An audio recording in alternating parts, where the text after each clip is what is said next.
ಇವತ್ತಿನ ದಿನ ಅಂತಂದ್ರೆ ಸುವರ್ಣಾಕ್ಷರದಲ್ಲಿ ಬರೆದಿರ್ತಕ್ಕಂಥ ಇವತ್ತಿನ ದಿನ. ಕಾರಣ ಏನಂತಂದ್ರೆ ಪಂಡಿತ್ ನೆಹರು ಈ ದೇಶದ ಮೊದಲೇ ಪ್ರಧಾನಮಂತ್ರಿ ಆಗಿದ್ರು.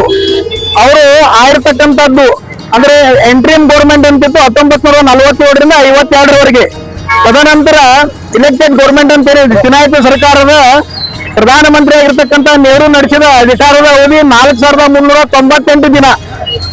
ಆದ್ರೆ ಈ ದೇಶದ ದಿಟ್ಟ ಪ್ರಧಾನಿ ಆಗಿರ್ತಕ್ಕಂಥ ನರೇಂದ್ರ ಮೋದಿ ಅವರು ನಡೆಸಿದಂತ ಅಧಿಕಾರದ ಅವಧಿ 4399. ಇವತ್ತಿನ ದಿವಸ ಮಾಜಿ ಪ್ರಧಾನಿ ನೆಹರು ಅವರ ಒಂದು ರೆಕಾರ್ಡ್ ಅನ್ನು ಬ್ರೇಕ್ ಮಾಡಿದ ದಿವಸ. ಇದರರ್ಥ ನಾವು ನೆಹರು ಮತ್ತು ಮೋದಿ ಅವರನ್ನ ಹೊಂದಾಣಿಕೆ ಮಾಡ್ತೀವಂತಲ್ಲ. ನೆಹರು ಅವರು ಕೂಡ ಈ ದೇಶದ ಬಗ್ಗೆ ಕಳಕಳಿಯಿಂದ ರಾಜಕಾರಣ ಮಾಡಿರಬಹುದು, ಅಧಿಕಾರ ನಡೆಸಿರ್ಬೋದು. ಆದ್ರೆ ವ್ಯತ್ಯಾಸ ಇಷ್ಟೇ, ನೆಹರು ಅವರಿಗೆ ಈಗಿರ್ತಕ್ಕಂಥ ಸನ್ನಿವೇಶದಲ್ಲಿ ಬಂದಿರತಕ್ಕಂಥ ಯಾವುದೇ ಸಮಸ್ಯೆಗಳು ನೆಹರು ಅವರು ಪ್ರಧಾನಮಂತ್ರಿ ಆದಾಗ ಬಂದಿರಲಿಲ್ಲ. ಆದ್ರೆ ನೆಹರು ಅವರು 2014ರಾಗ ಮೊದಲನೇ ಬಾರಿಗೆ ಏನು ಚುಕ್ಕಾಣ ಹಿಡಿದ್ರು, ಸಾವಿರಾರು ಸವಾಲುಗಳನ್ನು ಎದುರಿಸುವಂತ ಒಂದು ಕಠಿಣ ಪರಿಸ್ಥಿತಿಯಲ್ಲಿ ಈ ದೇಶದ ಪ್ರಧಾನಮಂತ್ರಿ ಮೋದಿ ಅವರು ಅಧಿಕಾರದ ಚುಕ್ಕಾಣ ಹಿಡಿದ್ರು.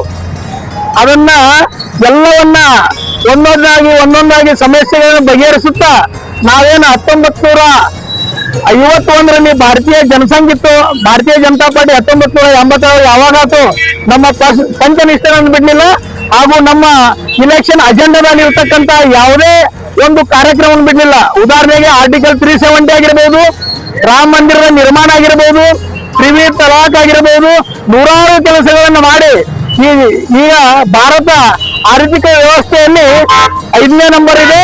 4ನೇ ನಂಬರ್ ಬರುವಂತ ಜನಗಣನೆ ನಡೆದಿದೆ.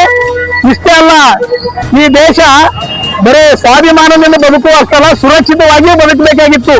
ನಮ್ಮ ದೇಶದ ಮೇಲೆ ಹಿಂದೆ ಸಾಕಷ್ಟು ದಾಳಿಗಳಾಗಿದಾಗ ಇದ್ದಂತ ಪ್ರಧಾನಿ ಮಂತ್ರಿಗಳು ಕಣ್ಮುಚ್ಕೊಂಡು ಕೂತಿದ್ರು ಪರಿಸ್ಥಿತಿ ಆಗಿತ್ತು. ಆದ್ರೆ ನರೇಂದ್ರ ಮೋದಿ ಅವರು ಹಾಗೆ ಮಾಡಲಿಲ್ಲ.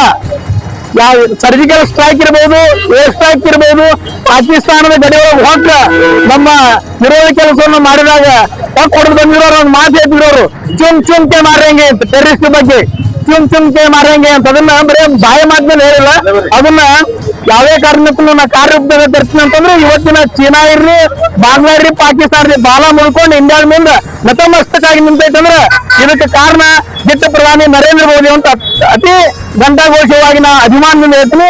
ಆ ಪಕ್ಷದ ಕಾರ್ಯಕರ್ತರಾಗಿ ನಾವು ಅಭಿಮಾನ ಪಡ್ತೀವಿ ಅನ್ನುವಂತ ಒಂದು ಪ್ರಾಮಾಣಿಕ ಅಭಿಪ್ರಾಯ ವ್ಯಕ್ತಪಡಿಸ್ತೀನಿ. ಬರೀ ಈಶ್ವರಣ್ಣ. ಎಲ್ರಿಗೂ ನಮಸ್ಕಾರ. ಒಂದ್ ವಿಷಯ ಏನಪ್ಪ ಅಂತಂದ್ರೆ, ಇವತ್ತಿಗೆ ಮೋದಿ ಅವರ ಒಂದು ಸಮರ್ಥ ಹಾಗೂ ಒಳ್ಳೆಯ ನಾಯಕತ್ವಕ್ಕೆ 12 ವರ್ಷ ಪೂರೈಕೆ ಆಗ್ತಾ ಇದೆ. ಆದ ಕಾರಣ ನಾವು ಮುಧೋಳ ಒಳಗ ಒಂದು ಪೂಜೆಯ ಮೂಲಕ ಹಾಗೂ ಸಿಂಹ ಹಂಚುವ ಮೂಲಕ ಒಂದು ಸಂಭ್ರಮದ ಆಚರಣೆ ಮಾಡ್ತಾ ಇದ್ದೇವೆ. ಈ ಮೋದಿ ಅವರು ಒಂದು ಸಮರ್ಥ ಇಷ್ಟ ಅಲ್ಲ, ಒಂದು ಒಳ್ಳೆ ನಾಯಕತ್ವ ಜೊತೆಗೆ ಎಲ್ಲರಿಗೊಂದು ಮಾದರಿ ಆಗ್ಯಾರ. ಇದ್ರ ಜೊತೆಗೆ ಒಂದು ಹೇಳ್ಬೇಕಂತಂದ್ರೆ, ಪವನ್ ಕುಮಾರ್ ಅಂತ ಹೇಳಿ ಸಿಕ್ಕಿಂದ ಮುಖ್ಯಮಂತ್ರಿ, ಅವರು ರೆಕಾರ್ಡ್ ಕೂಡ ಇವತ್ತು ಅವರು ಬ್ರೇಕ್ ಮಾಡುವಂತದ್ದಾಗಿದೆ. ಹೀಗೆ ಅವರಿಗೆ ದೇವರು ಒಳ್ಳೆಯ ಆಯುಷ್ಯ ಆರೋಗ್ಯ ಕೊಟ್ಟ ಅವರಿಗೆ ಕೃಪೆಯನ್ನು ತೋರ್ಲಿ, ಆಶೀರ್ವಾದ ಮಾಡ್ಲಿ, ಹಾಗೂ ಇನ್ನೊಂದು ಅವಧಿ ಅವರು ಪ್ರಧಾನಮಂತ್ರಿ ಆಗ್ಲಿ ಅಂತ ಹೇಳಿ ನಾನು ಹಾರೈಸ್ತೇನೆ. ಧನ್ಯವಾದಗಳು. ಇವತ್ತು ನಾವು ಇಲ್ಲಿ ಮುಧೋಳಲ್ಲಿ ಪ್ರಧಾನಿ ನರೇಂದ್ರ ಮೋದಿ ಅವರು ಸುಮಾರು 12 ವರ್ಷಗಳವರೆಗೆ ನಮ್ಮ ದೇಶವನ್ನು ಆಡಳಿತ ನಡೆಸೋದ್ರ ಮೂಲಕ ಪ್ರೆಸೆಂಟ್ ಈಗಲೂ ಅವರು ಆಡಳಿತ ನಡೆಸ್ತಾ ಇದ್ದಾರೆ.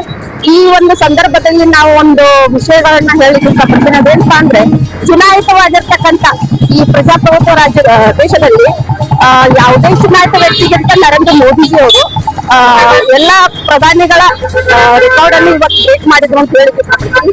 ಈ ಪ್ರಧಾನಿಯವರು ಯಾವ ರೀತಿ ಅಂತಂದ್ರೆ, ದೇಶ ಕಂಡಂತ ಅತ್ಯಂತ ಹೆಮ್ಮೆಯ ಪ್ರಧಾನಿ ಅಂತ ಹೇಳಲಿಕ್ಕೆ ಇಷ್ಟಪಡ್ತೀನಿ. ಮತ್ತು ಇನ್ನು ಆ ದೇವರು ನರೇಂದ್ರ ಮೋದಿಜಿ ಅವರಿಗೆ ಆಯುಷ್ಯ ಆರೋಗ್ಯ ಆಮೇಲೆ ಇನ್ನು ದೇಶವನ್ನು ಮುನ್ನಡೆಸುವಂತ ಶಕ್ತಿಯನ್ನು ನೀಡಲಿ ಅಂತ ಭಗವಂತನಲ್ಲಿ ಪ್ರಾರ್ಥಿಸ್ತಾ ಇದ್ದೀನಿ. ಧನ್ಯವಾದ.